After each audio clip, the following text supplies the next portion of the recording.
see the screen. Welcome everyone, thank you guys for coming, and we are having this seminar focused on some changes that are going to be happening April 1st, and Will Bush from SageView is here to talk about them.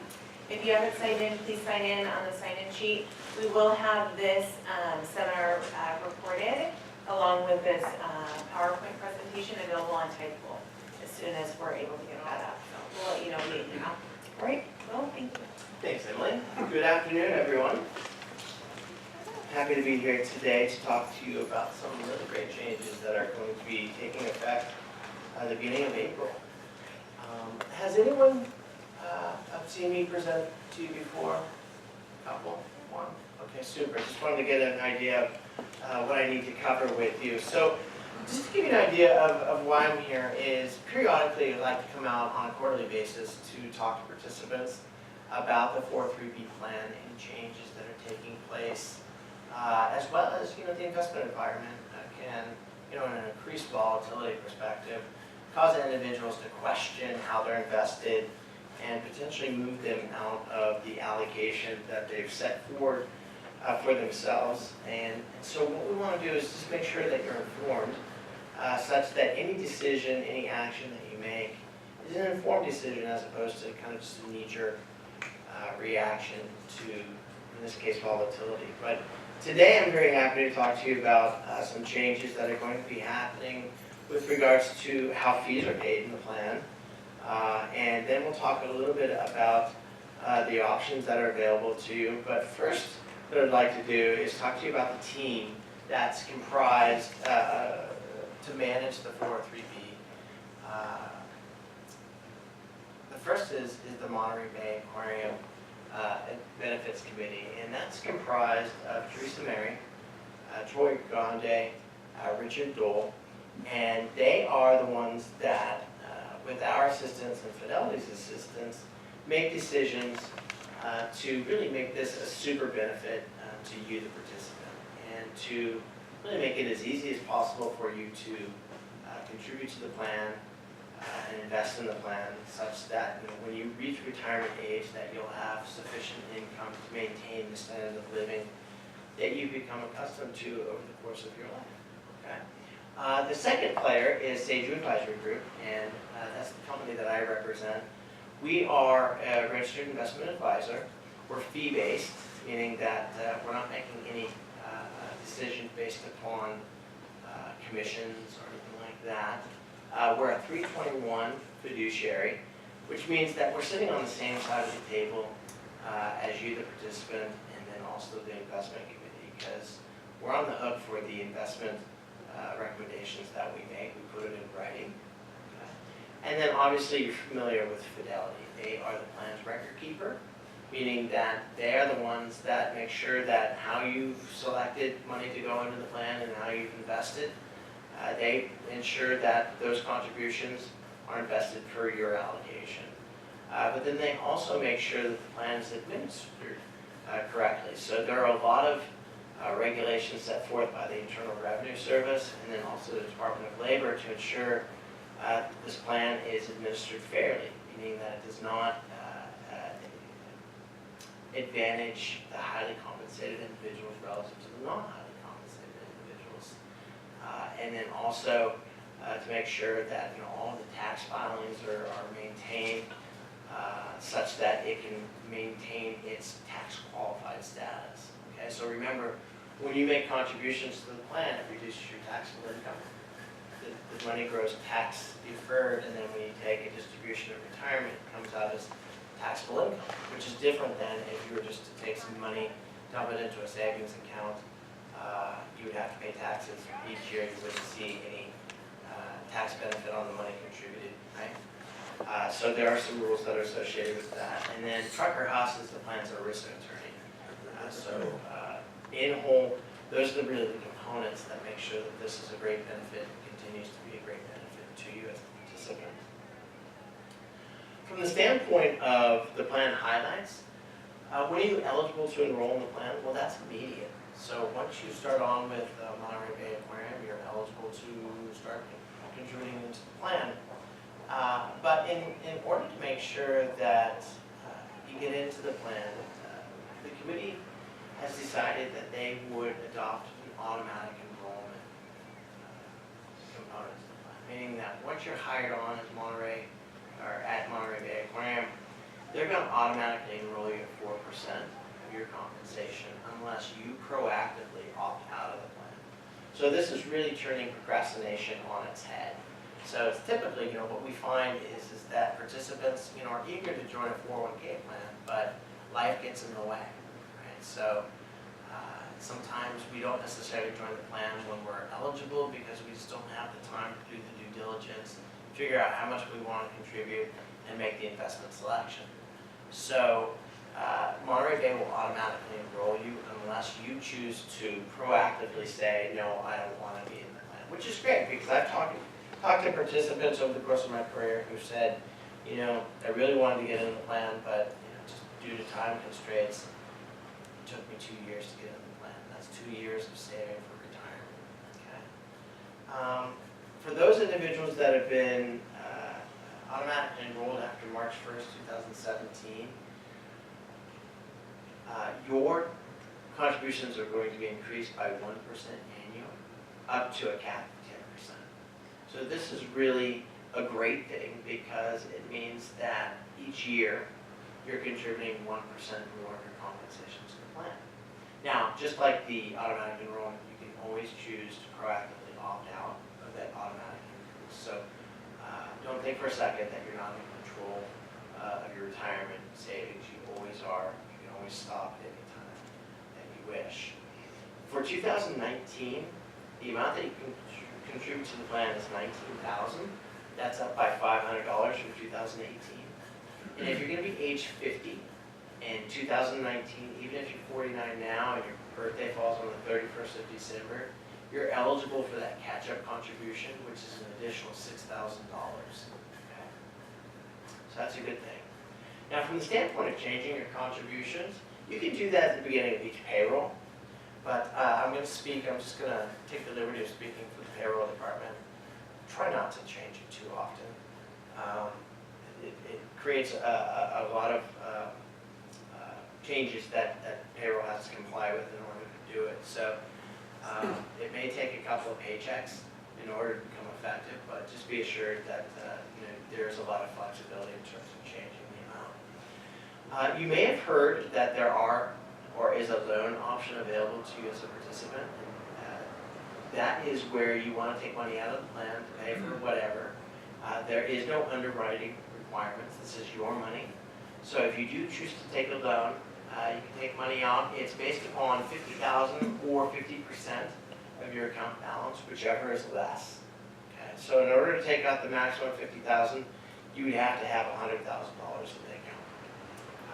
Okay?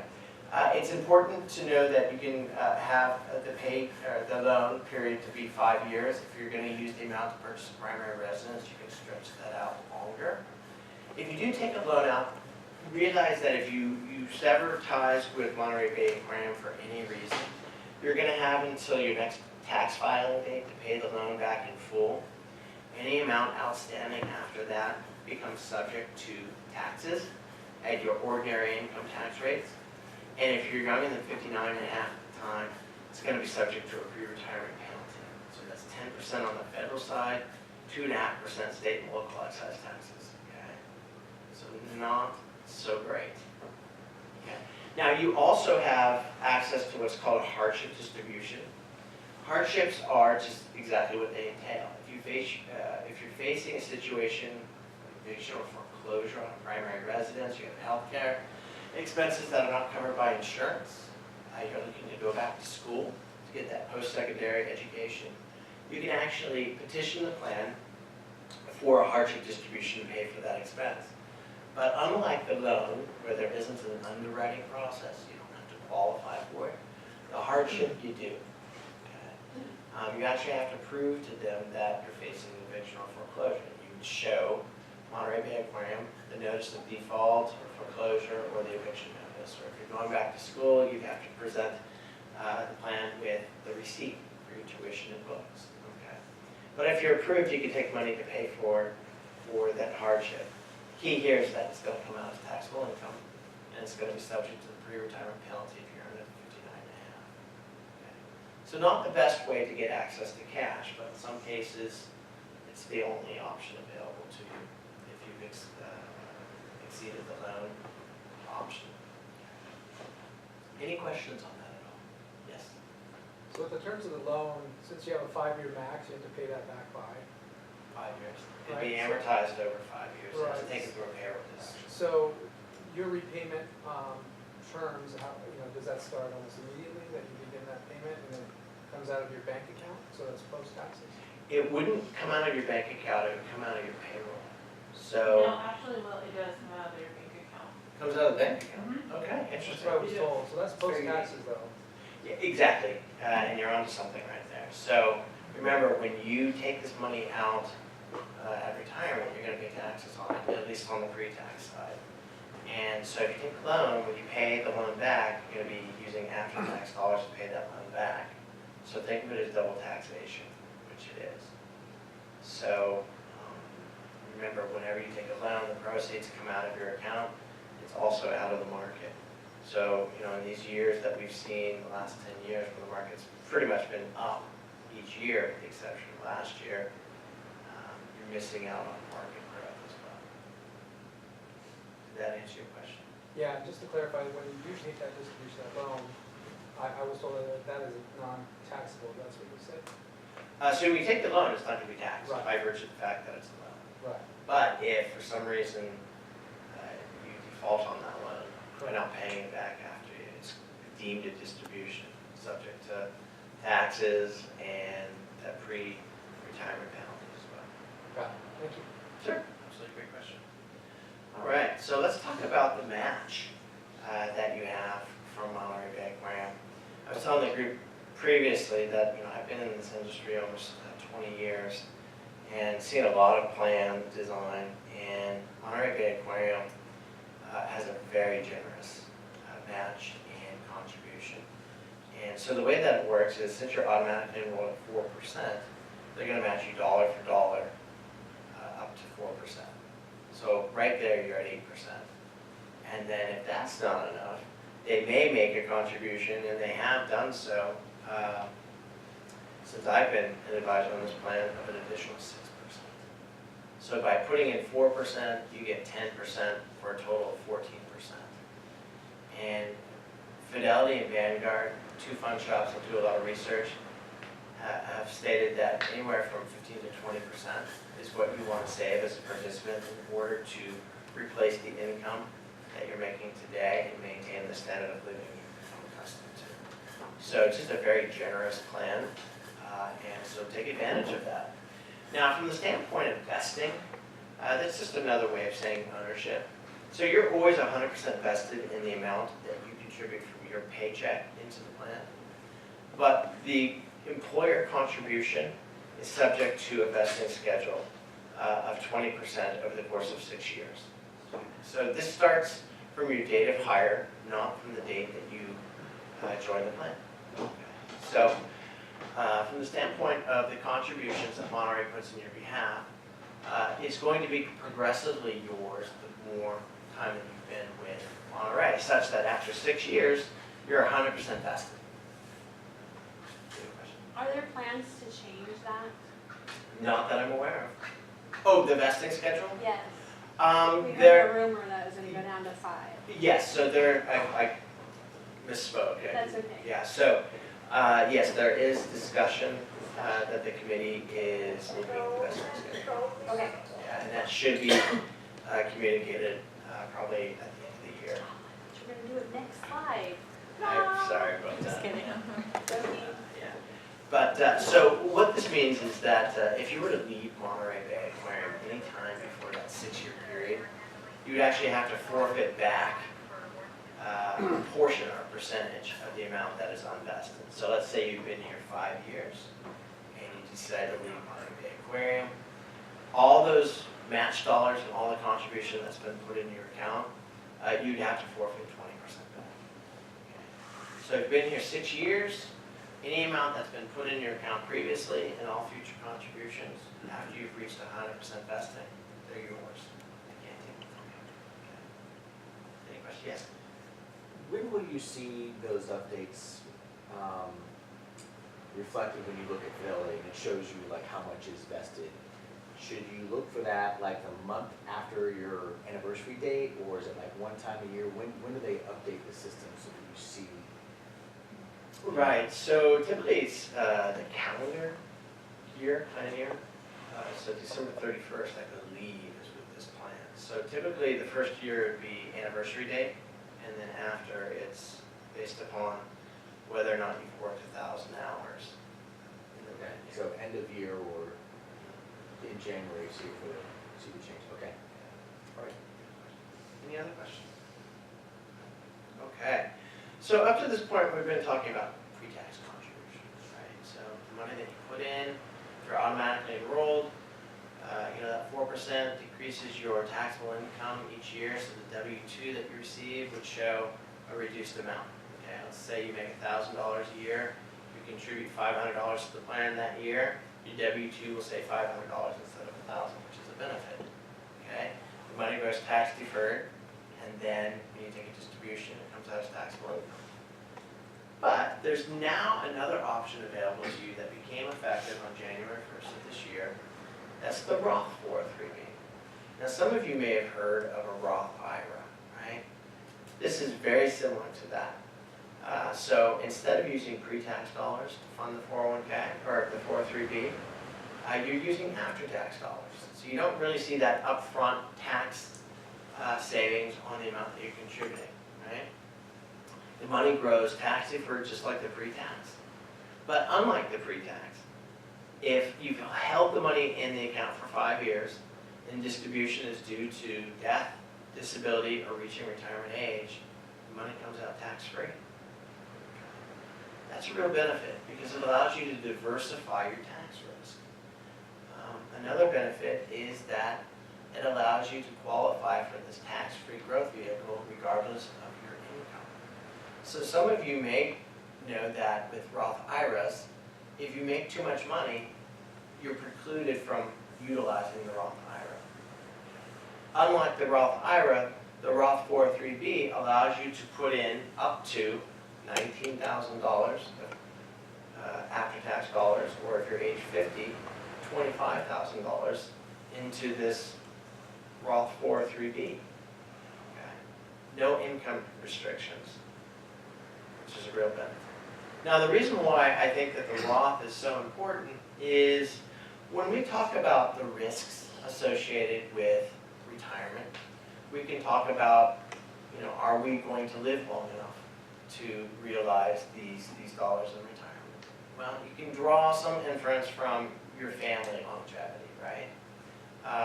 We can control the amount of risk that we take on in our investments by, not investing in riskier asset classes, right? So there's a lot of things that we can do. We can live more healthy. We can choose not to smoke. We can eat a good diet. We can exercise, right? We can mitigate a lot of these risks. The one thing that we can't reduce is what tax liability is going to be like in the future. Right?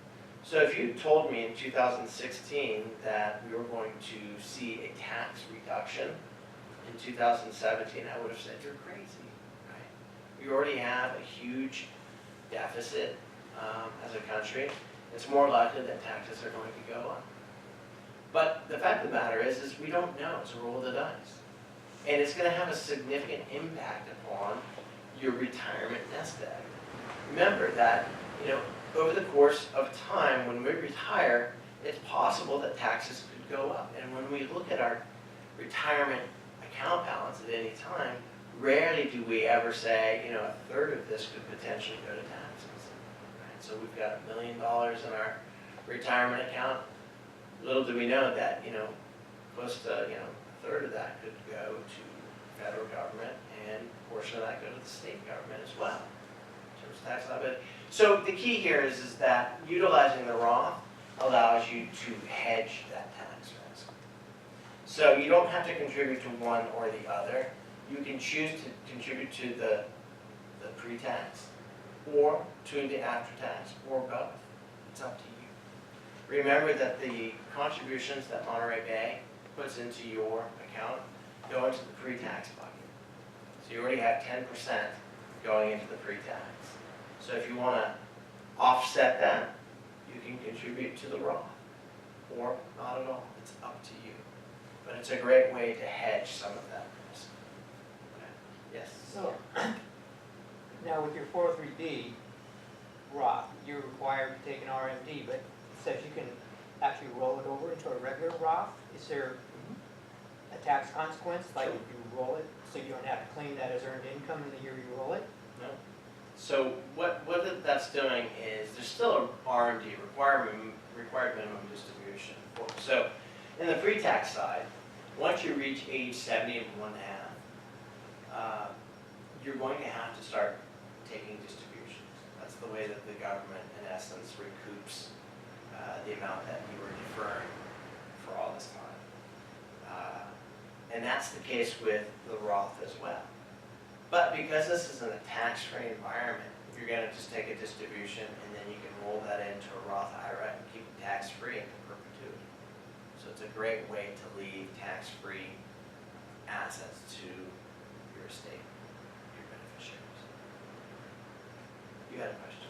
So when you're saying that the aquarium's distribution for the matching percentage that they give us, so we don't have a choice of rolling that into the Roth? Like if they're matching 6 or 10% or however much we're putting in, that's automatically going into the traditional 403B, and then we can separate out however much we want into the Roth, but that will never itself be able to be funneled into the Roth, right? Yes, so good question.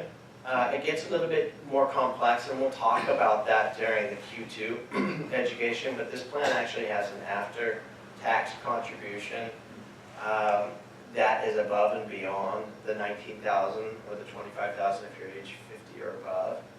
And what it is you're taking the pre-tax bucket of dollars that are in the plan, and you're actually converting that into Roth dollars. But we'll talk about that in the Q2 education. Yeah. But basically those pre-tax dollars that you have, either through your contribution prior to January 1st, prior to the availability of the Roth bucket, and then the match and contribution that they're putting in, that goes into the pre-tax portion. Yes? So can I contribute to a Roth 403 and max that out, and then outside of work, do my $7,000 or $5,000 or $6,000 into a Roth also? Yep. Same year? As long as you don't exceed the income thresholds that are set forth with the Roth IRA.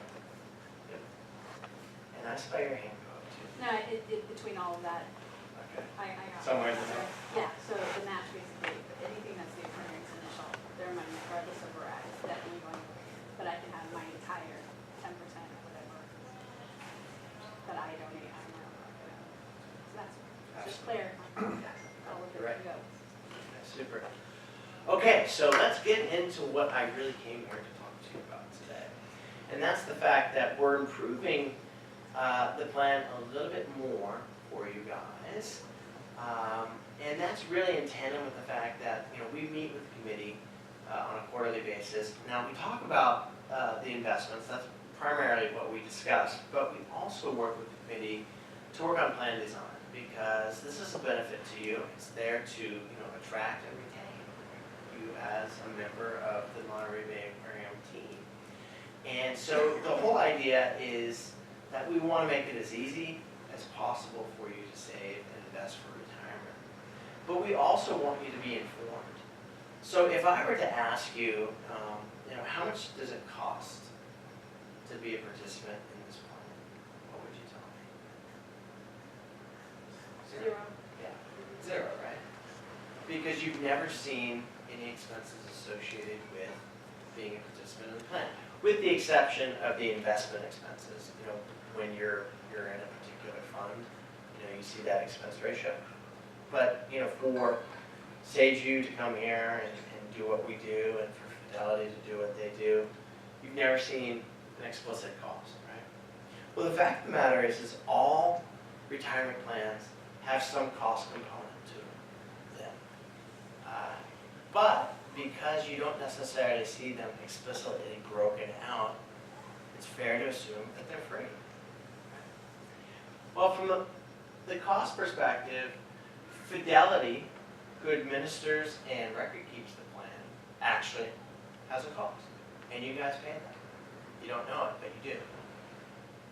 You know that you pay the expense ratio of the various funds that you're in, okay?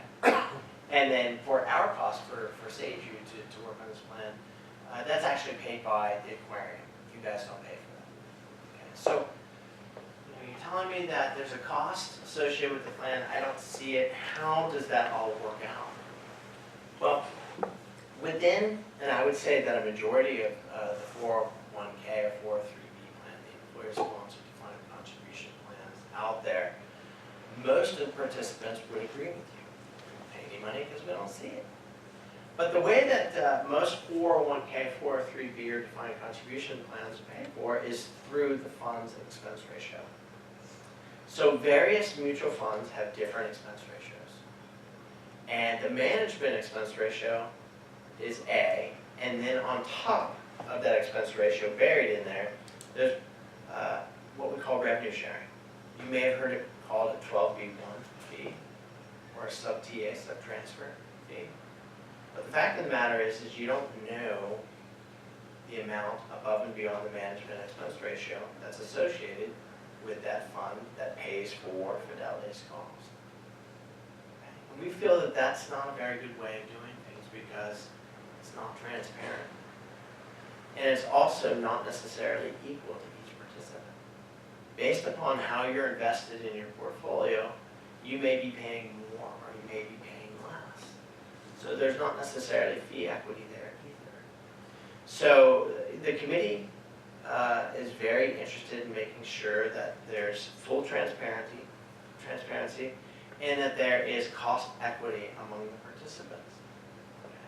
So what I'm here today to do is talk to you about how we're implementing a fully transparent plan that's equal across the participant base. Okay. So we reached out to Fidelity and we said, Fidelity, we want to make sure that this plan is as efficient from a cost perspective as possible. We want you to lower your fee.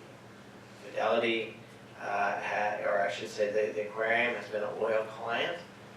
They've been with you, the plan is growing.